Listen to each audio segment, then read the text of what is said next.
Tutela antecipada requerida em caráter antecedente. O que é e como funciona? Assista esse vídeo até o final que eu vou te contar, tintim por tintim.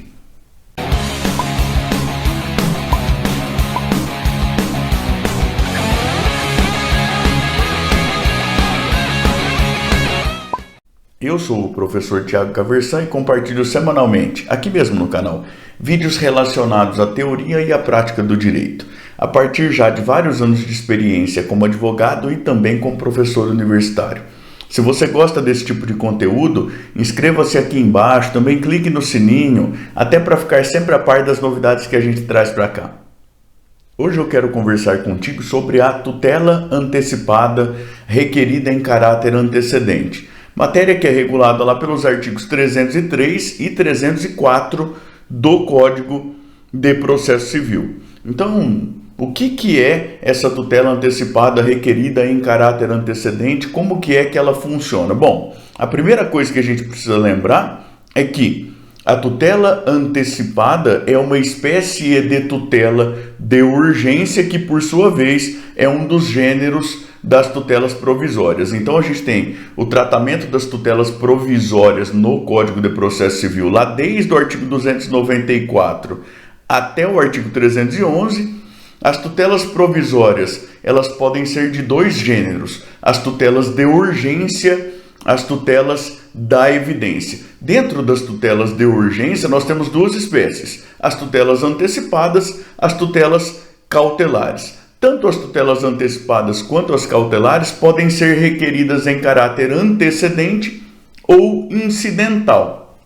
Se a gente pensa aí no tratamento das tutelas antecipadas, a gente lembra das disposições gerais das tutelas provisórias, elas estão lá entre os artigos 294 e 299 do Código de Processo Civil, das disposições gerais das tutelas de urgência, matéria que está lá regulamentada pelos artigos 300 a 302 do Código de Processo Civil.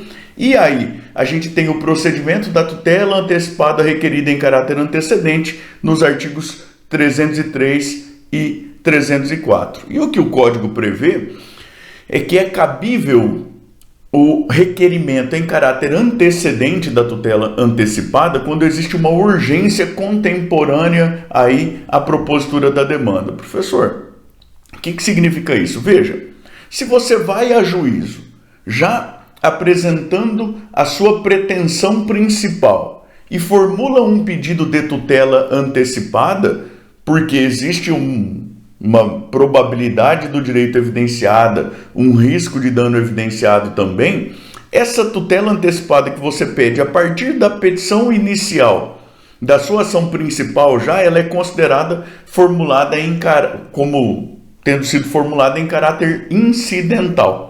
A tutela antecipada, ela é requerida em caráter antecedente, ou seja, o procedimento é esse regulado pelos artigos 303 e 304 do Código de Processo Civil, quando, em um primeiro momento, você vai ao Poder Judiciário exclusivamente para pleitear essa tutela de urgência, para pleitear a tutela antecipada. E veja que essa é uma situação que, na prática, sim, será interessante em circunstâncias um tanto quanto excepcionais, um tanto quanto específicas.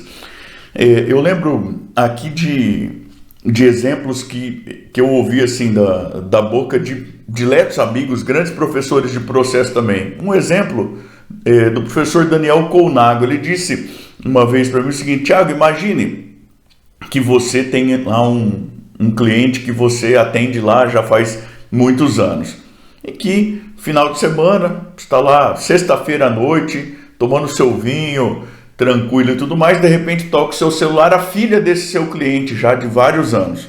E o seu cliente está em uma outra cidade, num outro estado, por qualquer circunstância, e ele teve um mal súbito lá, está na porta do hospital e dentro de uma ambulância lá, e o hospital não autoriza a internação porque o plano de saúde dele, que é regional, não autoriza essa internação, apesar de ser uma situação aí marcada por urgência, existe risco aí de sequelas graves, inclusive risco à vida desse seu cliente e tudo mais. Veja, se acontece em uma circunstância normal, você propõe uma ação lá em face do plano de saúde, uma obrigação de fazer, e aí já pede a tutela antecipada e tudo mais. Acontece que nessas circunstâncias a situação é muito, muito urgente, né? E você não tem condições de pegar cópia do contrato, né? De levantar as circunstâncias, descrever a causa toda de pedir de maneira muito completa. O que você precisa fazer é resolver essa urgência urgentíssima que se apresenta nesse momento. Você vai depender, inclusive, do plantão judiciário para conseguir resolver e tudo mais. Então, é uma circunstância em que você reúne os elementos de que você dispõe naquele momento, uma imagem da carteirinha do plano, qualquer coisa assim, aquilo que você conseguir, e vai ao Poder Judiciário para pleitear essa tutela de urgência que é realmente urgentíssima. Tá certo? Tem um outro exemplo, eu vou te falar dele aqui um pouco mais para frente desse nosso bate-papo, porque vai fazer mais sentido depois que você aí tiver visto ou lembrado como é que funciona o procedimento, tá? Mas essa situação da pessoa que está lá, a porta do hospital, o plano não autoriza a internação, é uma boa situação aí para você poder pensar no uso desse procedimento aqui, que é um procedimento novo. A gente não tinha uma previsão de tutela antecipada requerida em caráter antecedente na vigência lá do Código de Processo Civil de 1973, e que, como todo procedimento novo, até porque o texto legislativo é lá um tanto quanto obscuro, a gente vai ver que tem umas dificuldades procedimentais, como tudo que é novo gera aí algumas dificuldades, tá certo? Bom, peculiaridades da petição inicial. Lembrando que então você está indo ao Poder Judiciário em um primeiro momento para pedir a concessão dessa tutela antecipada. Tá certo? Então você vai como? Você vai por petição inicial, que dentro do possível, evidentemente, precisa respeitar aí todos os requisitos do artigo 319, né? Artigo do 320 também, estar dentro da medida do possível acompanhada de procuração, se bem que a gente sabe que pode ser juntada a posteriori a procuração, se for uma situação realmente muito de urgência, indicação de endereço onde se recebe intimações e tudo mais, mas precisa de atribuição de valor à causa, e o valor da causa que deve levar em conta já o objeto principal, tá certo? E aí então a gente tem recolhimento de custas também e tudo mais, tá certo? Essa petição inicial tem como peculiaridade, lembrando que neste momento o objeto da pretensão e, portanto, a causa de pedir está relacionada à concessão da tutela antecipada, tá certo? Bom, o que mais que essa petição inicial precisa ter? Ela precisa veicular qual que é o pedido, ela precisa especificar qual que é o pedido da tutela final, né? Precisa expor a lide, qual que é exatamente a pretensão resistida, né? E veja, uma exposição ainda que sumária, mas isso precisa estar indicado na sua petição inicial. Qual o direito que se busca realizar e qual o perigo de dano ou ao resultado útil do processo. Eu vou te falar bem a verdade que, para mim, se a gente fala de risco ao resultado útil do processo, a gente está pensando aí mais exatamente em tutela de natureza cautelar e não exatamente antecipada, por conta daquela característica de referibilidade das tutelas cautelares. Isso é objeto para uma outra conversa, tá? Mas, voltando aqui, imagine essa situação do seu cliente lá na frente da porta do hospital. Qual que seria a tutela final? A tutela final seria aí a obrigação de o plano custear a condenação do plano, nessa obrigação de fazer aí de custear, providenciar, viabilizar e manter a internação do seu cliente, mesmo fora da região de abrangência do plano dele, que é regional, por conta da situação de urgência, segundo as normativas aí da Agência Nacional de Saúde e tudo mais. A exposição da lide, qual a pretensão resistida? Ora, já se procurou viabilizar junto ao plano, por telefonemas, ao setor de atendimento ao consumidor, né, ao cliente do plano e tudo mais, e o plano resiste, o plano diz que não cobre, ou então não responde, não está resolvendo o problema. Então existe uma pretensão, essa pretensão é resistida pela parte contrária, isso configura a lide. Qual o direito que se busca realizar? No caso, o direito à vida e à saúde, são direitos assegurados na própria Constituição Federal, com caracteres aí de direitos fundamentais e tudo mais. E qual o perigo?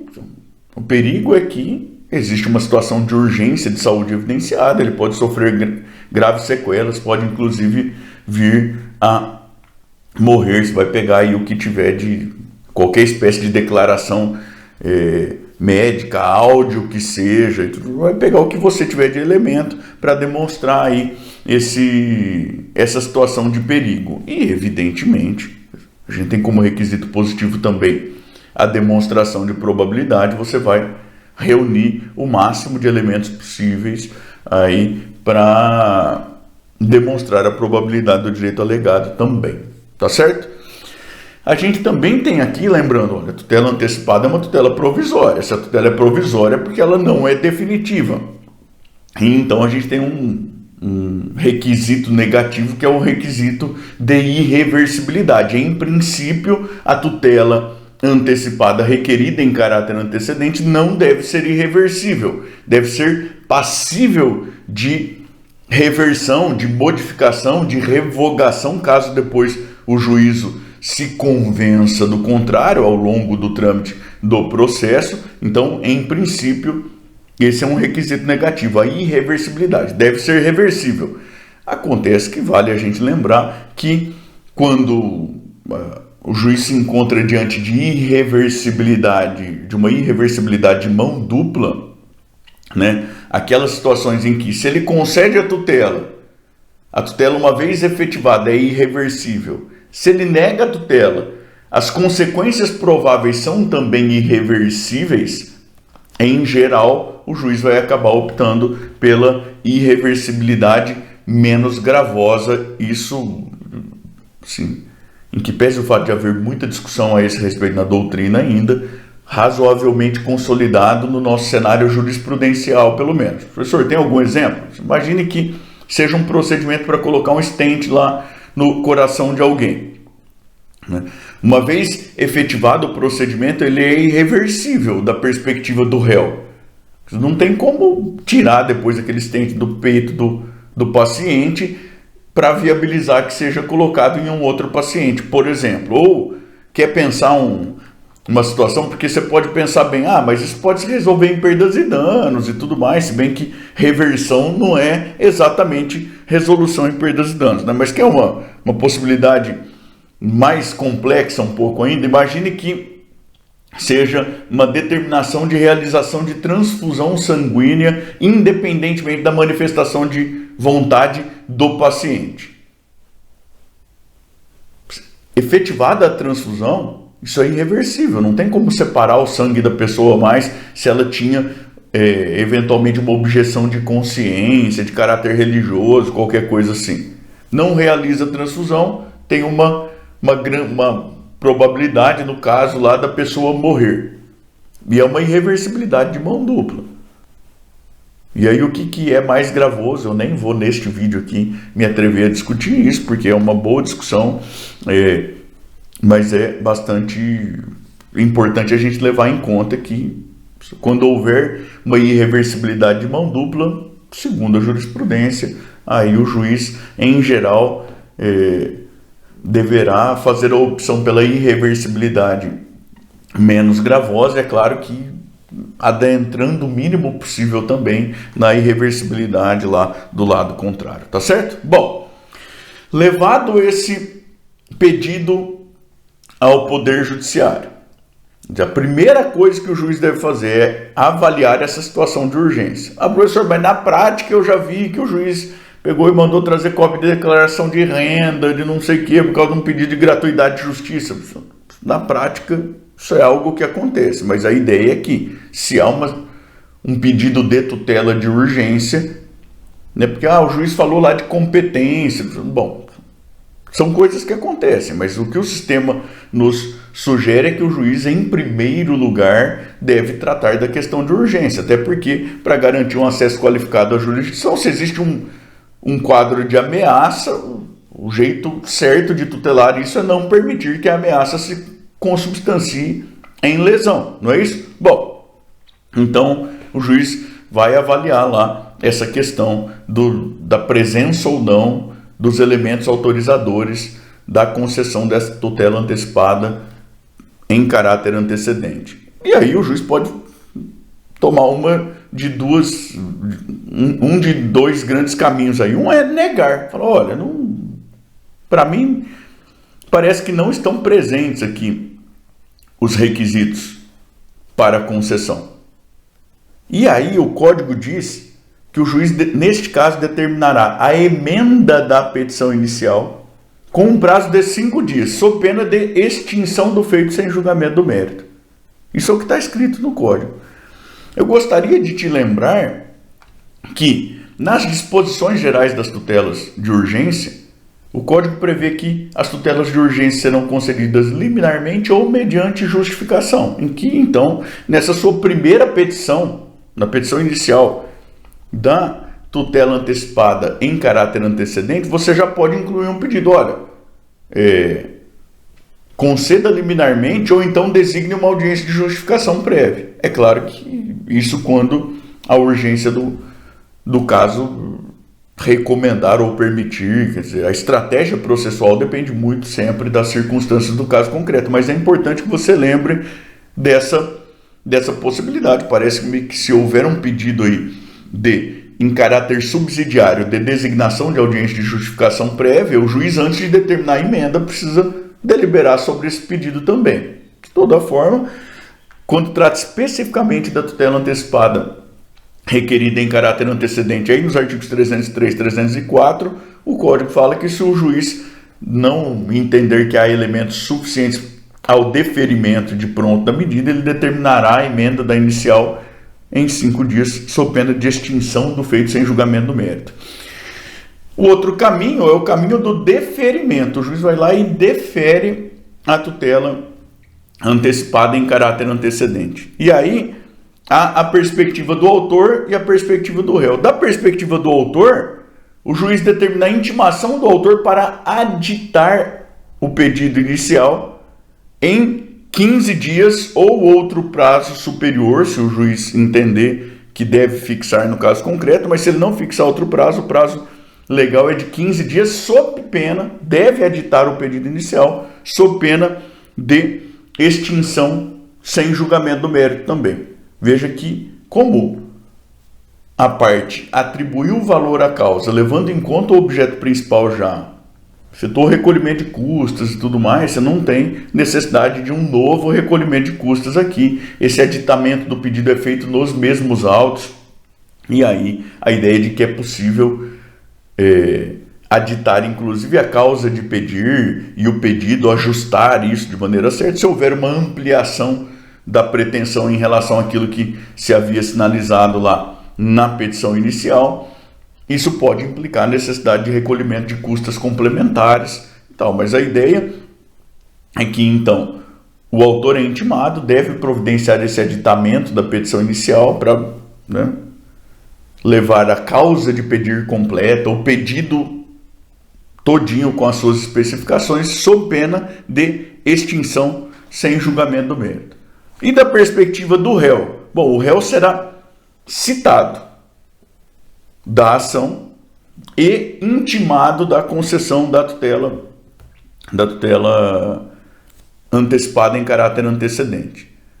Dessa citação da própria ação, o réu será citado para comparecer à audiência do artigo 334. Ele é citado em relação à pretensão já aditada já aditada aí por parte do autor. Acontece que, intimado da concessão da tutela antecipada em caráter antecedente, diz a letra do Código que o réu deve recorrer, deve interpor recurso contra essa decisão sob pena de estabilização da tutela antecipada concedida em caráter antecedente.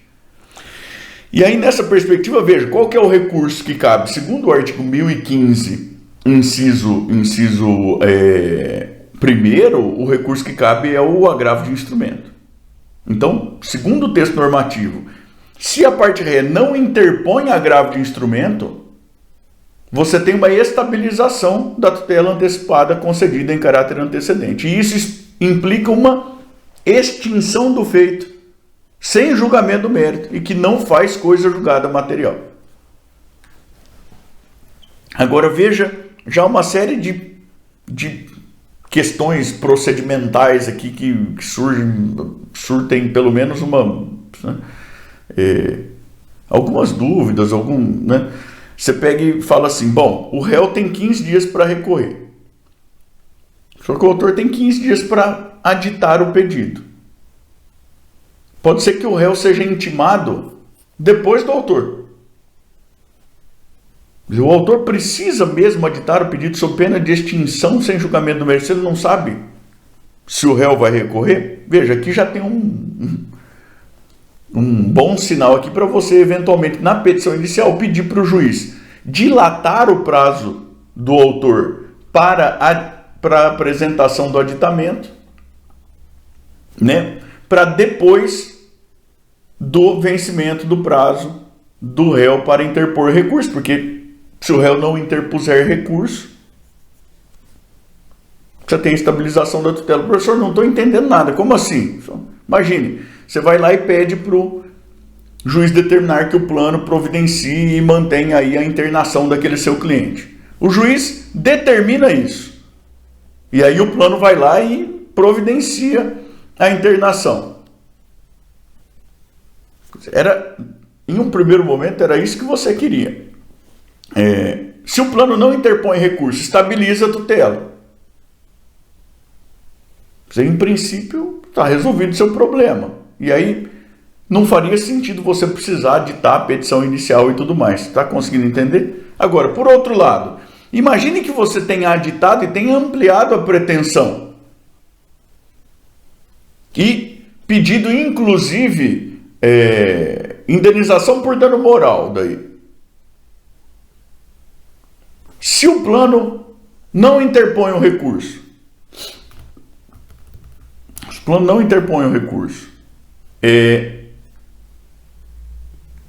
estabiliza a tutela, extingue o procedimento, e a questão do dano moral, você é obrigado a propor outra ação? Não há uma resposta muito clara para isso no Código também.